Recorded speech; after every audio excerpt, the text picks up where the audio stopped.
है। बेंच ने 4 पॉइंट को है रेज किया उसमें बेंच ने पहले कहा कि नोटिस तो हम इस पे इशू करेंगे।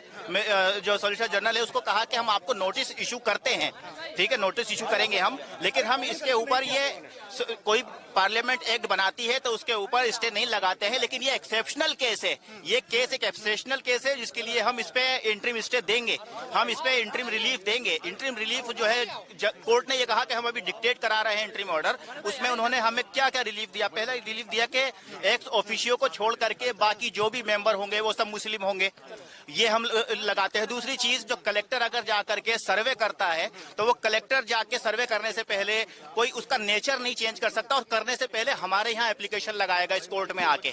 तीसरा, ये उस कोर्ट ने कहा कि जो भी प्रॉपर्टी है, चाहे वो वक्फ यूजर है या चाहे वो रजिस्टर्ड है, उसका डी नोटिफाई नहीं करेगी सरकार जब तक हम ये मामला नहीं सुन रहे हैं। तो ये चारों ही चीजें हमें चाहिए थी और यही चीजें कोर्ट समझ चुका और इसी चीज के ऊपर कोर्ट हमें जो है वो इंटरिम ऑर्डर दे रहा है। तो तुषार मेहता लिटरली गिड़गिड़ाने लगे कोर्ट के सामने कि हमें और सुन लिया जाए, हमें और टाइम दे दिया जाए, हमें कल के लिए रख दिया जाए। तो जज ने काफी रजिस्ट होकर के फिर हमने भी कहा कि ठीक है, आप इनको अपॉर्चुनिटी दीजिए, मिस्टर मेहता को आप सुनिए और फिर हम भी कल और कुछ सुनाएंगे कोर्ट को। और कल 2 बजे के लिए ये रखा गया है। अल्टीमेटली ऑर्डर पास नहीं हुआ है, जो ऑर्डर पास नहीं हुआ, लेकिन जजेस क्या चाहते हैं, कोर्ट कैसा सोच रहा है वो हमें पता चल गया और कोर्ट किस तरीके से फैसला, कोर्ट पूरा मैटर समझ चुका है, सेंसिटिविटी समझ चुका है और कॉन्स्टिट्यूशन कैसे जो है वो वायलेट हो रहा है वो कोर्ट समझ चुका है।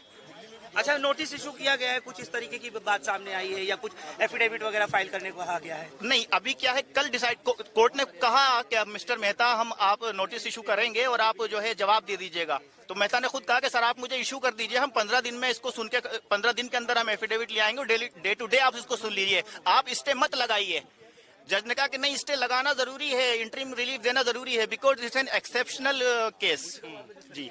तो कल हो जाएगा इंशाल्लाह।